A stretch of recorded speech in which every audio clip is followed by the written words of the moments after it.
Alors l'établissement français du sang, c'est le seul organisme en France habilité à prélever des produits sanguins, prélevés et distribués. Donc basiquement, voilà, c'est la seule entreprise en France habilitée à prélever du sang. Ok, ça c'est clair. Monopole, on est tranquille. C'est ça, pas de concurrence. Ouais, putain. Par contre, alors, en dehors de la thématique, on a besoin de sang, je crois, aujourd'hui, de plus en plus. Il y a beaucoup de messages qui passent. Donc, ta présence est très importante, notamment pour sensibiliser. Là, on va traiter plus de l'actualité, de ce qui se passe en entreprise. Comment faire justement le don du sang en entreprise? C'est ce que tu viens de nous expliquer. C'est ça, je vais présenter globalement le don de sang pour ceux qui ne connaissent pas le principe ou ne savent pas comment ça se déroule.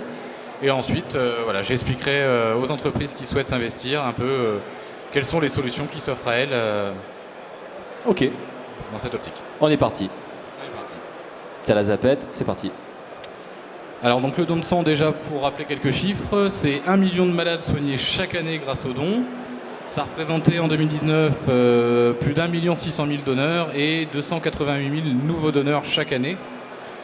À titre indicatif aussi, il faut 10 000 dons par jour pour subvenir aux besoins des malades.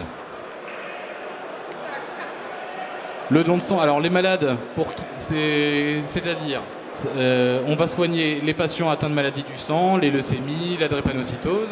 On va soigner les patients qui sont sous chimio, par exemple, et les patients qui souffrent de graves hémorragies, par exemple, suite à des accouchements, des accidents de la route, des opérations, etc.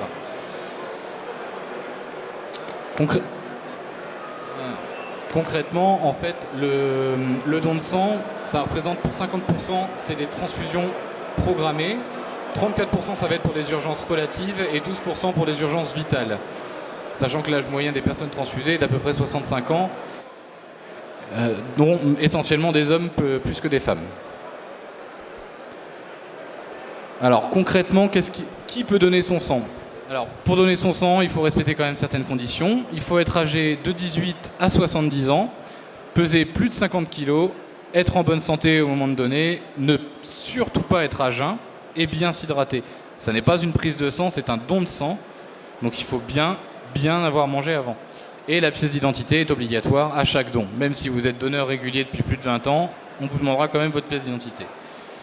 La protection et l'anonymat du donneur et du receveur est assurée par un entretien pré-don médical. Donc il y a le secret médical qui s'applique. Alors qui peut donner son sang? Il y a quelques contre-indications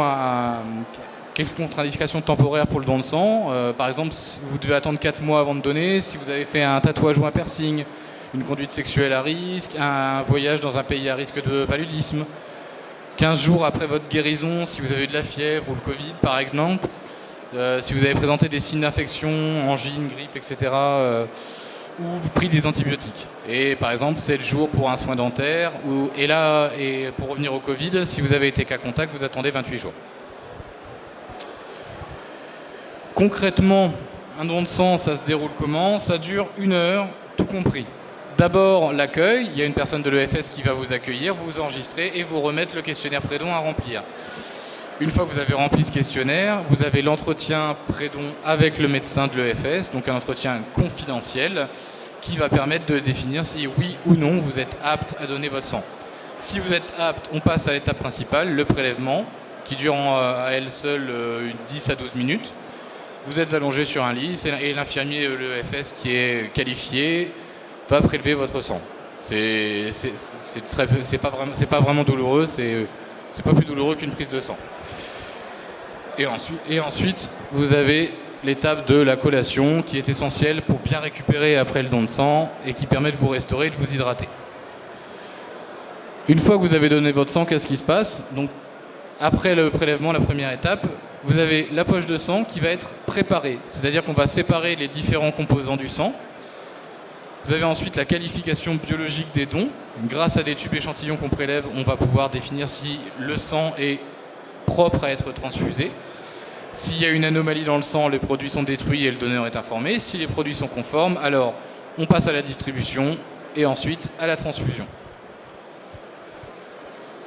Les composants du sang, en fait, ils sont au nombre de 4. Vous avez les globules rouges qui transportent l'oxygène, les globules blancs qui défendent l'organisme, les plaquettes qui sont nécessaires pour prévenir les saignements et le plasma, c'est le liquide qui permet la circulation des cellules sanguines. Donc nous, en fait, quand vous donnez votre sang, on prend votre sang et ensuite on fait le tri entre les différents éléments selon les besoins des patients. Les groupes sanguins sont au nombre de 4. Vous avez O, A, B et AB. Et bien sûr, donc O qui est donneur universel, puisque les donneurs de groupe O peuvent donner à tous les autres groupes. À savoir qu'en plasma, ce sont les donneurs de groupe AB qui sont donneurs universels et qui sont très très rares. Alors quelques idées reçues, hein, on entend souvent j'ai peur de l'aiguille et de la piqûre. Bien sûr, personne n'aime les piqûres, mais le don de sang, ça fait pas plus mal qu'une prise de sang. C'est pratiqué par un infirmier diplômé d'État, spécialement formé, et puis le malade qui reçoit votre sang, lui, il va pas se plaindre de la piqûre.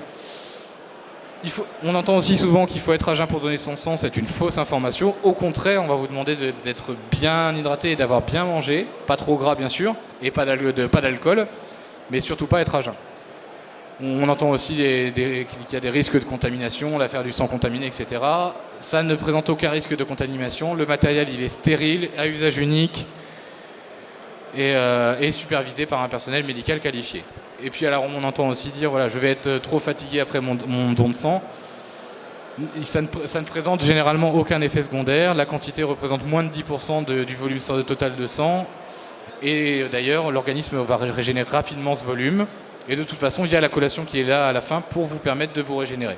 Alors, en évitant bien sûr les exercices physiques violents dans les 24 heures qui suivent le don. Tu as devancé la question. Aujourd'hui, on est sur un salon business. Comment je fais pour donner mon sang lorsque je suis en entreprise? Alors, il y a plusieurs solutions donc, pour une entreprise qui souhaite s'investir dans le don de sang. En fait, il y en a deux. Ça va être soit la mise en place d'une collecte de sang directement au sein de la société, ou alors la mise en place de groupements, c'est-à-dire en fait des navettes qui vont faire le trajet du site de la société vers le site de prélèvement le plus proche. Par exemple, ici à Amiens, ça peut être d'une société basée dans la zone industrielle nord à la Maison du Don qui est située quartier Saint-Leu à Amiens. Ça peut être aussi, par exemple, si vous êtes sur Abbeville, il y a des collectes régulièrement sur Abbeville. On peut navetter vos employés de votre site de production jusqu'à la collecte d'Abbeville le jour où elle a lieu. Alors concrètement, les missions pour un organisateur dans l'entreprise, si vous organisez une collecte ou un groupement, nous on vous soutient, on vous met à disposition notre expertise, on vous accompagne dans toutes les étapes de la réalisation de l'événement, on vous fournit tous les supports nécessaires pour réussir l'action. Vous assurez la liaison entre l'établissement français du sang et votre entreprise. Et en tant qu'organisateur, vous avez un rôle important dans la promotion du don ainsi que dans le recrutement des donneurs. En fait, voilà, sans vous, rien ne peut se faire. Alors, pour la première option, la mise en place d'une collecte, comment ça se passe? Déjà, pour une collecte de taille minimum, c'est-à-dire une collecte qui va comprendre 6 litres de prélèvement, il faut un espace d'une superficie d'environ 100 mètres carrés minimum. Cet espace qui doit disposer d'un accès PMR, l'eau, l'électricité, des sanitaires à proximité et puis environ quelques tables et chaises à nous mettre à disposition. L'espace, on va l'utiliser pendant la durée de la collecte, plus 1h30 avant-après, installation, désinstallation compris. Tout lieu proposé pour accueillir une collecte doit faire l'objet d'une visite de validation de notre service logistique avant de lancer quoi que ce soit d'autre. Et on va demander, pour que la collecte soit viable, un potentiel de 40 à 45 donneurs minimum. Et tout le monde connaît bien sûr le camion de prélèvement du don de sang, tout le monde l'a déjà vu je pense au moins une fois. Cependant, attention, nous n'organisons plus de collecte en camion de prélèvement depuis le début de la crise sanitaire et cette situation est partie pour durer. Donc si vous n'avez pas l'espace suffisant, deuxième option, mais on reviendra pour la deuxième option. Si vous avez la possibilité d'organiser une collecte, les étapes, elles sont assez simples. Vous sensibilisez vos collaborateurs au don de sang, on vous fournit tout ce qu'il faut pour. Vous réalisez un sondage auprès de vos collaborateurs pour estimer le nombre de candidats au don. Si vous avez le nombre suffisant, on choisit ensemble la date et les horaires de la collecte selon les disponibilités de chacun et vos préférences.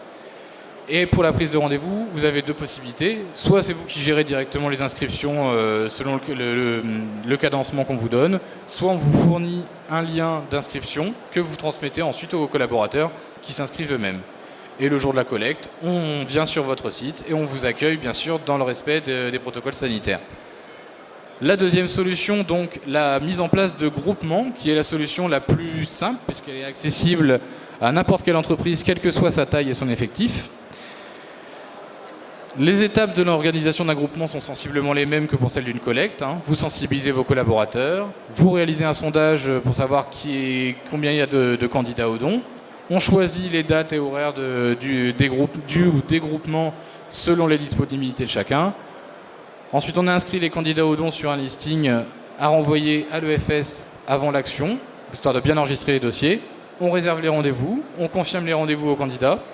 Et puis le jour du groupement, voilà, on vient vous chercher à l'entreprise, on vous amène sur le site de prélèvement, l'équipe de l'EFS vous accueille, vous prélève et ensuite vous pouvez repartir via la navette de l'EFS à votre entreprise.